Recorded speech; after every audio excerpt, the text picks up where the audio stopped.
नमस्कार, आप देख रहे हैं 10 कदम, आपके साथ मैं हूं जीनत सिद्दीकी। बुलेटिन की शुरुआत आज की 4 बड़ी खबरों के साथ करते हैं।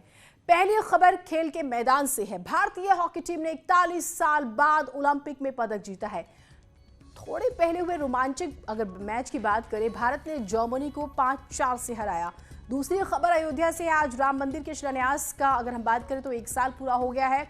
इस मौके पर सीएम योगी अयोध्या जाएंगे। वो रामलला के दर्शन करेंगे, विशेष अनुष्ठान में शामिल होंगे। तीसरी खबर लखनऊ से है। समाजवादी पार्टी आज बेरोजगारी, महंगाई जैसे मुद्दों पर प्रदेश भर में साइकिल यात्रा निकालेगी। अखिलेश यादव लखनऊ में साइकिल चलाएंगे। समाजवादी पार्टी के दिग्गज नेता रहे जनेश्वर मिश्र की जयंती पर आज से ही एसपी बलिया से ब्राह्मण सम्मेलन की शुरुआत भी करेगी। खबर नोएडा अथॉरिटी से जुड़ी भी है। आरडब्ल्यूए की याचिका पर सुनवाई करते हुए सुप्रीम कोर्ट ने कहा है कि नोएडा अथॉरिटी एक भ्रष्ट अथॉरिटी है। और सबसे बड़ी खबर जो आज की टोक्यो ओलंपिक से जुड़ी हुई, पुरुष हॉकी टीम ने ब्रॉन्ज मेडल जीता। पूरे 41 साल तक इंतजार करना पड़ा और देखिए, भारतीय हॉकी टीम को मेडल कड़ी टक्कर थी और उसके बाद 5-4 से हराया उन्होंने जर्मनी को। भारत के लिए सिमरनजीत सिंह ने 2 गोल किए, हार्दिक, हरमनप्रीत, रुपिंदर ने भी 1-1 गोल किया।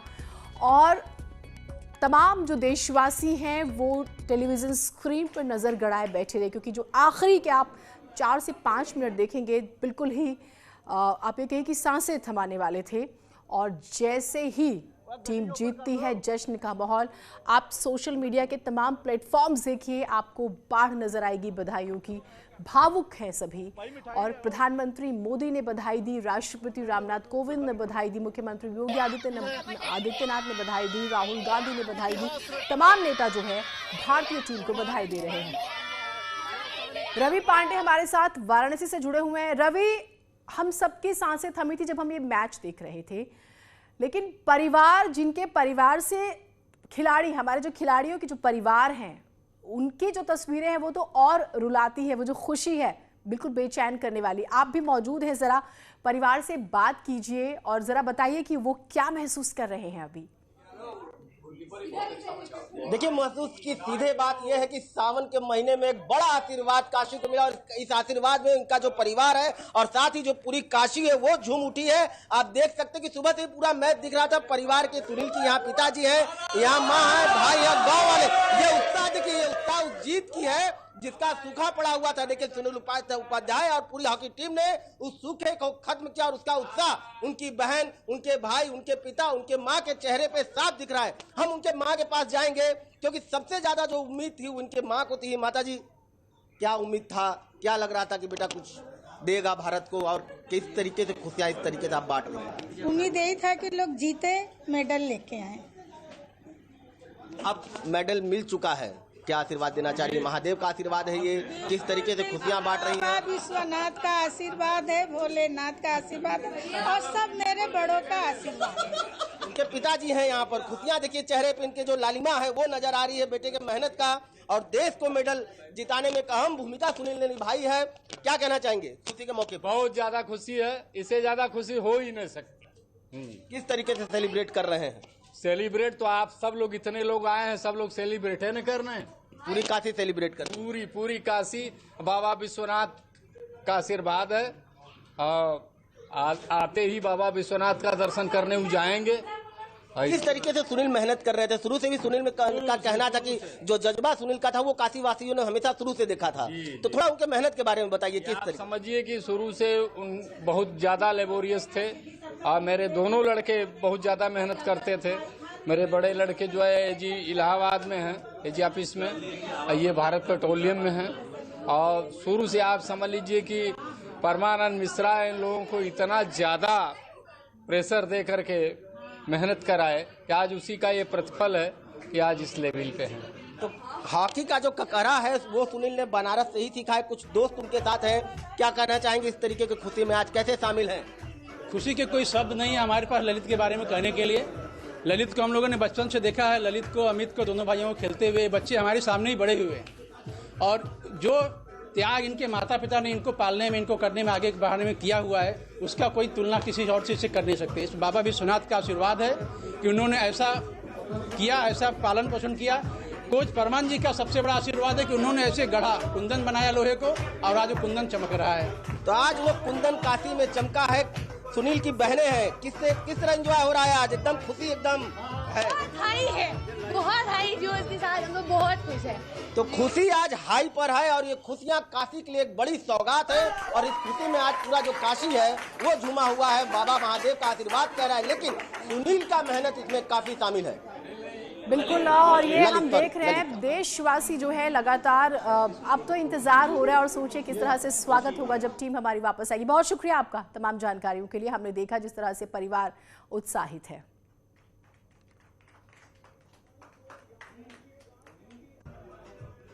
तो हम तस्वीरें जो हैं वो लगातार दिखा रहे हैं और अब बेसब्री से इंतजार कर रहे हैं भारतीय टीम का कि जब वो टोक्यो से वापस आएगी तो किस तरह से स्वागत होगा।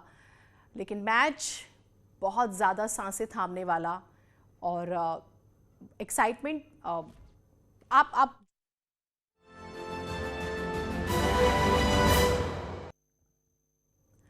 आज अयोध्या में राम मंदिर के शिला पूजन का 1 साल पूरा हो गया। इस मौके पर सीएम योगी अयोध्या जाएंगे, वो रामलला के दर्शन करेंगे। सीएम योगी रामकथा पार्क भी जाएंगे और विशेष अनुष्ठान में भी शामिल होंगे। यात्री निवास में संतों से भी मुलाकात कर सकते हैं। इस मौके पर रामलला के लिए विशेष पोशाक तैयार की गई है। फैशन डिजाइनर मनीष त्रिपाठी ने रामलला और राम दरबार के लिए स्पेशल खादी के वस्त्र भेजे हैं। साथ ही 56 भोग का प्रसाद भी भक्तों को बांटा जाएगा।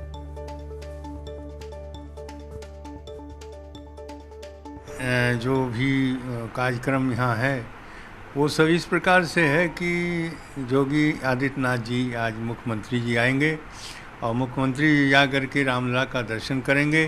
दर्शन करने के बाद वो कुछ और कार्यक्रम उनका है वो करेंगे। तो रामलला का दर्शन करेंगे तो उनका जो उचित सम्मान होता है वो सम्मान किया जाएगा। माननीय मोदी जी का और माननीय योगी जी का सपना है, एक सपना तो पूरा हुआ जो भगवान श्री राम के रामलला के भव्य मंदिर का निर्माण हो रहा है। अब राम राज की स्थापना कैसे हो, राम राज्य जैसी अयोध्या बने, उसके लिए टेंडर हो चुके हैं। इस देश क्या विश्व के नामी गिरामी आर्किटेक्ट इसकी डिजाइन कर रहे हैं। तमाम सड़कें, अभी 15 सड़कें अयोध्या को जो जोड़ती हैं, उसका शिलान्यास श्री केशव प्रसाद मौर्य जी उप मुख्यमंत्री उत्तर प्रदेश सरकार कर चुके हैं। जैसे अयोध्या से भरत जी की जो तप स्थली है जो 17 किलोमीटर है, उसका टेंडर अपलोड हो गया है। अयोध्या से दशरथ जी की जो समाधि स्थल है पूरा बाजार में, यहाँ से 12 किलोमीटर है, उसका भी टेंडर अपलोड है, 2 लेन वो भी सड़क पर। तो अयोध्या पहले जैसी नहीं रही है आज, क्योंकि 1 साल हुआ है भूमि पूजन की हम बात कर रहे हैं, तो तैयारियां उसको लेकर भी हुई है। विशेष कार्यक्रम है। अनामिका हमारे साथ जुड़ी हुई हैं। अनामिका, किस तरह से वहां पर कार्यक्रम है, हमारे दर्शकों को बताइएगा। और एक सवाल और, क्योंकि ये भी कहा गया था कि भाई अयोध्या पहले जैसी नहीं रहेगी, कितनी बदली है अयोध्या? देखिए जीनत, अब राम की नगरी अयोध्या में बहुत सारे परिवर्तन और बदलाव आप देख पाएंगी, क्योंकि जिससे पहले जब मैं आती थी यहाँ पर शो करने के लिए, लोगों से मिलने के लिए, तो उनके जहन में सवाल हुआ करते थे कि ठीक है मंदिर का निर्माण की बात तो चल रही, लेकिन निर्माण होगा कब। और इस बार जब मैं आई हूँ तो लोगों के जहन में सवाल है कि वो जो मंदिर के निर्माण का कार्य चल रहा है वो पूरा होगा कब। तो यानी कि पहले बहस थी मंदिर के बनने को लेकर और अब बहस हो रही है उसके समय सारिणी को लेकर। हालांकि अब ट्रस्ट की ओर से साफ कर दिया गया है कि 2023 तक मंदिर के दर्शन के लिए पाट खोल दिए जाएंगे। लेकिन इस बीच डेवलपमेंट को लेकर के अगर बड़ी बहस की बात की जाए तो अयोध्या के लिए सरकार का जो विजन डॉक्यूमेंट है वो काफी महत्वपूर्ण हो जाता है, क्योंकि उस विजन में प्रयास ये किया गया है कि जो पौराणिकता है अयोध्या की, जो खूबसूरती अयोध्या की, उसको बचाते हुए मॉडर्निज्म से जोड़ा जाए। यानी कि वो श्रद्धालु जो राम के अनुयायी हैं, वो सिर्फ प्रदेश ही ना सही, देश नहीं सब, बल्कि अंतर्राष्ट्रीय लेवल पर भी अलग अलग देशों से जो श्रद्धालु यहाँ पर आए उन्हें वर्ल्ड क्लास सुविधाएं दी जाए। शायद यही वजह है कि यहाँ पर इंटरनेशनल एयरपोर्ट, इंटरनेशनल बस अड्डे, इसके अलावा अलग अलग लोगों के लिए गेस्ट हाउसेज, गलियों को चौड़ा करने से लेकर रामकथा पार्क का सुंदरीकरण, इसके अलावा जिस घाट पर मैं मौजूद हूँ इस घाट का सौंदर्यीकरण भी सरकार के प्रोसेस में है। तो बहुत सारी चीजें जो पहले से शुरू हुई थी वो चल रही हैं और अभी बहुत सारी योजनाएं ऐसी हैं जो सरकार के जहन में है, ड्रीम में है और वो आने वाले दिनों में आपको यहाँ अनामिका, और अब आज के प्रोग्राम के बारे में बताइएगा। मुख्यमंत्री कब तक पहुंचेंगे, कब ये पूरा कार्यक्रम शुरू होगा? और ये भी कहा जा रहा है कि 56 भोग भी लगेंगे, प्रसाद बांटा जाएंगे, शाम को विशेष पूजा का भी आयोजन किया गया है। देखिए, मुख्यमंत्री योगी आदित्यनाथ आज यहाँ पर आने वाले हैं। करीब 3 घंटे अयोध्या में रहेंगे वो, लेकिन सबसे ज्यादा महत्वपूर्ण होगा वो कार्यक्रम जिसके लिए खास तौर पर मुख्यमंत्री योगी आदित्यनाथ आ रहे हैं। वो कार्यक्रम है 2 महत्वपूर्ण। पहला तो ये कि जिस तरीके से प्रधानमंत्री मोदी एक बड़ी योजना की सौगात दे रहे हैं, जहां पर लाखों परिवारों को प्रधानमंत्री गरीब कल्याण अन्न योजना के तहत निःशुल्क राशन दिया जाएगा, उस कार्यक्रम की शुरुआत मुख्यमंत्री योगी आदित्यनाथ यहीं पर करने वाले हैं। यहीं से कुछ दूर पर एक घाट है, वासुदेव घाट, वहां से वो निःशुल्क राशन वितरित करने वाले हैं। इसके बाद मुख्यमंत्री योगी आदित्यनाथ करीब 2 बजे राम जन्मभूमि के लिए जाएंगे। राम जन्मभूमि पर खास पूजा पाठ का आयोजन रखा गया है, कलश स्थापना की जाएगी, भगवान को भोग लगाया जाएगा, नए वस्त्र पहनाए जाएंगे और वहीं से मुख्यमंत्री योगी आदित्यनाथ लखनऊ के लिए रवाना हो जाएंगे। यानी कि जो 3 घंटे का कार्यक्रम है, इसमें 2 महत्वपूर्ण जो एजेंडे हैं, उसमें पहला महत्वपूर्ण कार्यक्रम यह है गरीब परिवारों को अन्न कल्याण योजना के तहत निःशुल्क राशन देना। इसके बाद राम जन्मभूमि जाकर के, चूंकि आज 5 अगस्त है, 5 अगस्त की वही तारीख है जब आज के दिन पीएम मोदी पिछले साल यहाँ पर आए हुए थे और उन्होंने भव्य भूमि पूजन किया था। लिहाजा उस दिन को याद करते हुए, उस पल को याद करते हुए आज के इस दिन को और भी ज्यादा खास बनाया जाएगा और मुख्यमंत्री योगी आदित्यनाथ साधु संतों से, ट्रस्ट के लोगों से राम मंदिर के निर्माण की प्रक्रिया को समझेंगे भी और ये भी जानने का प्रयास करेंगे कि जिस तरीके से निर्माण कार्य चल रहा है, आखिर मंदिर बनकर कब तैयार होगा। तो बहुत सारे कार्यक्रमों के बीच मुख्यमंत्री योगी आदित्यनाथ का जो आज का कार्यक्रम है अयोध्या में, वो काफी महत्वपूर्ण है जीनत। और दिन भर अगर एक तरीके से कहें तो मुख्यमंत्री का कार्यक्रम यहाँ पर रहने वाला है, लेकिन इस बीच अयोध्या राम में जरूर हो गई है क्योंकि लोग फिर से उन्हीं बिल्कुल, और वो तस्वीरें हम देख रहे हैं और आपके जरिए हम वो तस्वीरें अपने दर्शकों को भी दिखा रहे हैं। मैं आपके जरिए और तस्वीरें अपने दर्शकों को दिखाते रहेंगे। बहुत शुक्रिया अनामिका फिलहाल आपका तमाम जानकारियों के लिए। और जिसका जिक्र अभी अनामिका कर भी रही थी, अन्न महोत्सव बेहद ही महत्वपूर्ण है। ये प्रधानमंत्री मोदी वीडियो कॉन्फ्रेंसिंग के जरिए अयोध्या से इसकी शुरुआत करेंगे। सीएम योगी भी राम नगरी में रहेंगे और लाभार्थियों को मुफ्त राशन बांटेंगे। पूरे राज्य में 80 लाख से ज्यादा लोगों को राशन बांटने का लक्ष्य रखा गया है।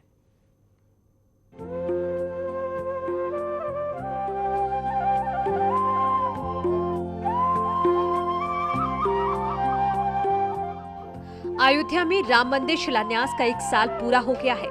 2020 में 5 अगस्त को प्रधानमंत्री मोदी ने राम मंदिर की नींव रखी थी। ठीक 1 साल बाद प्रधानमंत्री मोदी आज फिर अयोध्या से जुड़ेंगे और अन्न महोत्सव की शुरुआत करेंगे। इस दौरान पीएम उन लोगों से भी बातचीत करेंगे जिन्हें गरीब कल्याण योजना का फायदा मिला है। माननीय प्रधानमंत्री जी द्वारा अन्न महोत्सव का शुभारंभ किया जाएगा और हमारे जिले में 994 राशन की दुकानें हैं। हर जगह न्यूनतम 100 लाभार्थियों को कल ही लाभान्वित किया जाना है। बाकियों को आने वाले 2-3 दिन में जितने भी हमारे राशन कार्ड होल्डर हैं उन सभी को प्रति यूनिट 5 किलो मुफ्त राशन जो है वो दिया जाना है। और आज समाजवादी पार्टी की बात करेंगे। साइकिल यात्रा निकाली जा रही। बेरोजगारी, महंगाई जैसे मुद्दों पर प्रदर्शन है। अखिलेश यादव लखनऊ में चलाएंगे साइकिल, डिम्पल यादव कन्नौज में दिखाएंगे हरी झंडी। समाजवादी पार्टी के नेता जनेश्वर मिश्रा की जयंती पर ये यात्रा। सभी जिलों में साइकिल यात्रा, तस्वीरें सामने आ गई हैं, वो हम आपको दिखा रहे हैं। आज से बलिया में ब्राह्मण सम्मेलन की भी शुरुआत हो रही है। तो कुल मिलाकर समाजवादी पार्टी चुनावी मोड में आ चुकी है। तस्वीरें आप देख रहे हैं। अखिलेश यादव क्योंकि वही इसकी शुरुआत करेंगे, तो साइकिल यात्रा, क्योंकि आप सुनते हैं समाजवादी पार्टी के नेताओं को, वो बात बात पे कहते हैं कि भाई 2022 में साइकिल ही आ रही है और वो एक शंखनाद कर रहे हैं। आज की अगर हम बात करें तो 2 महत्वपूर्ण चीजें, साइकिल यात्रा की शुरुआत और ब्राह्मण सम्मेलन भी समाजवादी पार्टी करेगी। जिस तरह से उत्तर प्रदेश के अंदर में चोरी, डकैती, हत्या, लूट मार, बलात्कार, अपहरण, महंगाई, बेरोजगारी और पूरे उत्तर प्रदेश के अंदर में रोडों पे जो बीजेपी के लोगों का तांडव और जिस तरह से अपराधीकरण देखने को मिला है, समाजवादी लोग जनता के हक के लिए, किसानों के हक के लिए जिस तरह से आदरणीय आजम साहब को बेवजह बकरी चोरी, भैंस चोरी, किताब चोरी में जेल के अंदर रखा गया है, इन सब के खिलाफ समाजवादी लोग पूरे उत्तर प्रदेश में साइकिल के द्वारा अपना विरोध प्रदर्शन करेंगे। भारतीय जनता पार्टी कह रही है कि आखिरी वक्त में समाजवादी पार्टी अपना चेहरा चमकाने के लिए तमाम कवायद कर रही है। भारतीय जनता पार्टी सिर्फ 4.5 साल का अपना काम ही गिनाए तो बड़ी बात है। दूसरों की बुराई करने से अच्छा है कि भारतीय जनता पार्टी और भारतीय जनता पार्टी के मुख्यमंत्री जी 4.5 साल का हिसाब किताब दें, तब तो जनता को पता चलेगा उन्होंने क्या किया है। अपने 4.5 साल का हिसाब नहीं देते हैं। तो कुल मिलाकर प्रदेश सरकार से जो नाराजगी है वो उसका जिक्र करते तमाम मुद्दों को गिनाते हुए अलाउद्दीन हमारे साथ जुड़े हुए हैं। अलाउद्दीन, आप इस वक्त कहां पर मौजूद हैं और आप अगर यात्रा के आसपास जरा दिखाइए किस तरह से समाजवादी पार्टी अब एक्टिव मोड में नजर आई हुई है। देखिए, समाजवादी पार्टी कार्यालय के अंदर का दृश्य है। ये वो जो है ट्रक है जिसमें मीडिया कर्मियों को बिठा करके ले जाया जाएगा। 22 में बाइसिकल और अखिलेश आ रहे हैं, उसका स्लोगन दिया गया है। पार्टी कार्यालय के अंदर के नज़ारे हैं, एकदम अंदर के, यानी कि ये अखिलेश यादव जी की जो है सिक्योरिटी के लोग हैं। फ्लीट यहाँ पर उनकी आने वाली है। इसके बाद ठीक साफ तौर से प्रेस कॉन्फ्रेंस का आयोजन किया जाएगा। जो कार्यक्रम पूरा है वो यहीं पर आयोजित होगा। प्रेस कॉन्फ्रेंस के बाद देखिए, मुख्य प्रवक्ता समाजवादी पार्टी के राजेंद्र चौधरी साहब वेलकम करने के लिए अखिलेश यादव जी का आ रहे हैं। तब तक मैं बात कर लेता हूं। सर, क्या मकसद है आज की जो साइकिल यात्रा निकल रही है? श्री अखिलेश यादव जी का शंखनाद है। व्यवस्था के खिलाफ सत्ता परिवर्तन के लिए वो अभियान पर निकल रहे हैं। उत्तर प्रदेश की जन आकांक्षाओं की पूर्ति के लिए जनता तबाह हो चुकी है 4.5 साल में भाजपा से। इसलिए श्री अखिलेश यादव जी विकल्प हैं नेतृत्व का, और समाजवादी पार्टी नीतियों का विकल्प है। तहसील स्तर पर कार्यक्रम किस तरह का क्या कहा? प्रत्येक तहसील में पूरे राज्य में वहाँ पर साइकिल के आयोजन हो रहे हैं। आज श्री जनेश्वर मिश्र जी का तो कुल मिलाकर आप देख रहे हैं समाजवादी पार्टी आज सड़कों पर नजर आने वाली है। एक छोटा सा ब्रेक ले रहे हैं, कहीं मत जाइएगा।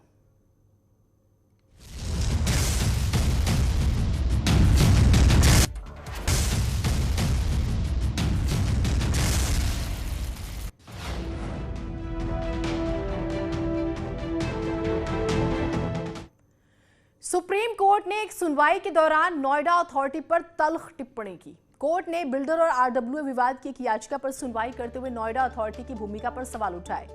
कोर्ट ने जो कहा है आज उसकी चर्चा है लगातार। कोर्ट ने कहा कि नोएडा एक भ्रष्ट निकाय है। नोएडा अथॉरिटी, इसकी आंख, नाक, कान और यहां तक कि चेहरे से भी भ्रष्टाचार ही टपकता है। दरअसल सुपरटेक के एमराल्ड ट्विन टावर की बात करें, ट्विन टावर की एपेक्स और सियान केस पर सुनवाई करते हुए सुप्रीम कोर्ट ने सभी पक्षों को सुनने के बाद अपना फैसला सुरक्षित रख लिया है। लेकिन ये देखिए कितनी तीखी टिप्पणी है, आंख, नाक, कान, चेहरे से, यानी कि सर से पांव तक आप समझिए सिर्फ और सिर्फ भ्रष्टाचार ही टपकता है। नोएडा अथॉरिटी को लेकर सुप्रीम कोर्ट ने ये टिप्पणी की है। अब क्यों, वो आपको बताते हैं। दरअसल 2014 में इलाहाबाद हाई कोर्ट ने सुपरटेक के 2 टावरों को एफएआर के उल्लंघन पर गिराने का आदेश दिया। साथ ही साथ नोएडा अथॉरिटी के अधिकारियों के खिलाफ कार्रवाई के निर्देश दिए और खरीदारों के पैसे वापस करने के भी निर्देश दिए। इसी आदेश के खिलाफ सुपरटेक सुप्रीम कोर्ट का दरवाजा खटखटाता है और इसके बाद सुप्रीम कोर्ट ने सुपरटेक की याचिका पर हाईकोर्ट के आदेश पर रोक लगा दी थी। एक छोटा सा ब्रेक ले रहे हैं, कहीं मत जाइएगा।